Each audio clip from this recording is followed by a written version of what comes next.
I did. I did. Let's try not the equal forces.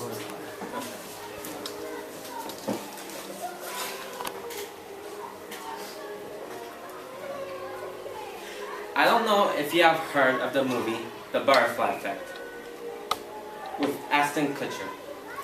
For those of you who don't know, You have to point at the machine, not at the screen. The screen doesn't change, the machine does. oh, I got it. For those of you who don't know this movie, it is about a man going back into his past to try to alter it so that he does not have the traumatic memories that he has to live in the present. But every time he changes his past, he changes his history, he finds himself in a very different situation. A college student in a fraternity, inmate who has killed someone, or an amputee. The movie was using the theory in a metaphorical way, the butterfly effect. And I'm going to explain to you in these few minutes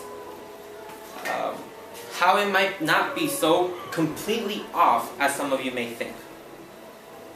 What is the butterfly effect? It is a term coined by Edward Lawrence, who was a meteorologist. Lawrence, in 1961, was using a numerical computer model to rerun a weather prediction. When, as a shortcut on a number in the sequence, he entered the decimal 0.506, instead of entering the full number 0.506127. The result was completely different weather scenario. This showed that small conditions can change the outcome of the weather completely. The term the butterfly effect states that a flap of a butterfly's wing can cause tiny changes that will lead to a bigger change. A flap in Brazil could somehow delay, prevent, or cause a tornado in the US. So, according to the butterfly effect, whatever you do right now, whether it is kill a fly or throw a piece of paper on the floor, it will alter your future. But I'm going to tell you a story about how a small decision led to the death of thousands of people. In the peaceful bay of Minamata, close to the Sea of Japan,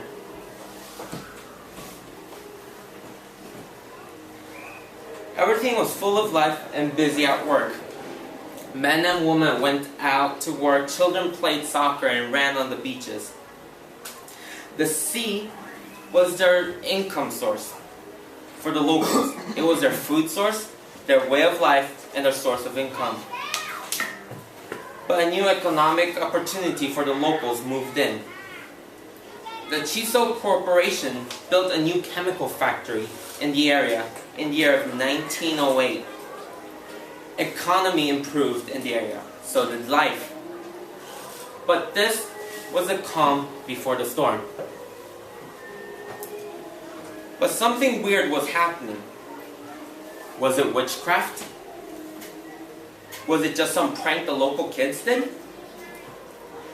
The cats of the area were acting weird. They were running and shaking uncontrollably. But what turned weird into scary was that the cats threw themselves off the cliffs into the sea to their death. This marked the start of the storm in the area. Slowly, one by one, the locals fell to a mysterious disease. They shook uncontrollably. The doctors ruled that their symptoms were numbness of the hands and feet, inability to walk, partial or complete loss of speech, hearing, vision, and tremors and convulsions. What was happening to this peaceful Minamata Bay? Where was this unknown disease coming from? Chiso Corporation knew what was happening. Researchers and scientists around Japan came to Minamata to see what was happening. No one knew except the factory. More mysteries appeared.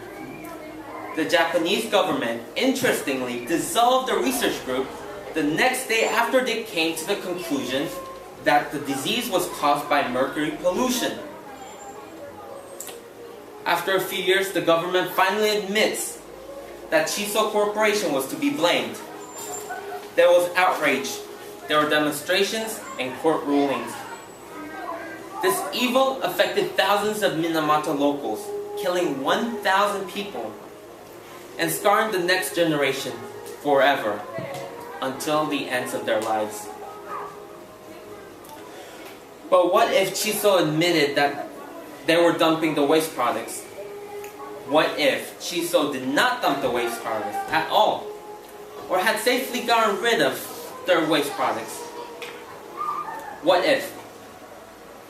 What if the government was looking for justice and not a better economy? What if? I want you to close your eyes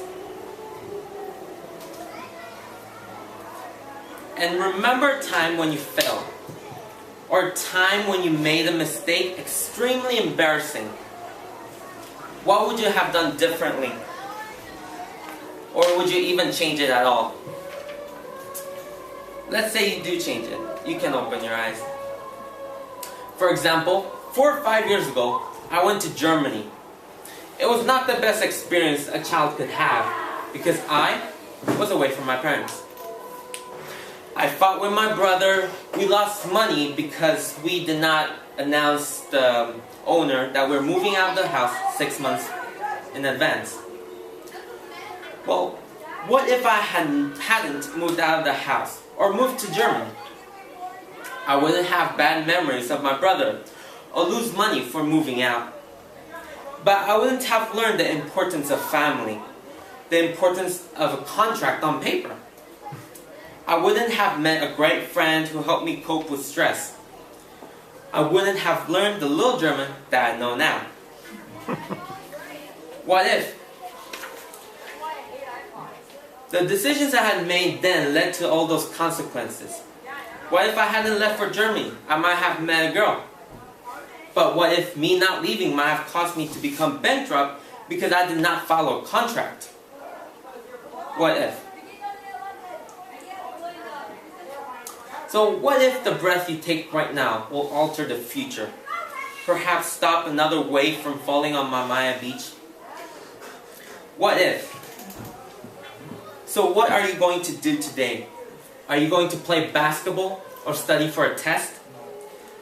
What is it that you'll do on your way to school? Are you going to kill a plant or let it live?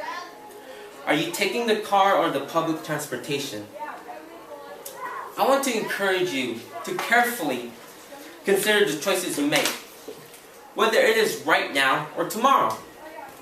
Think about the impacts your choices make. The paper you throw, the time you spend sleeping or studying.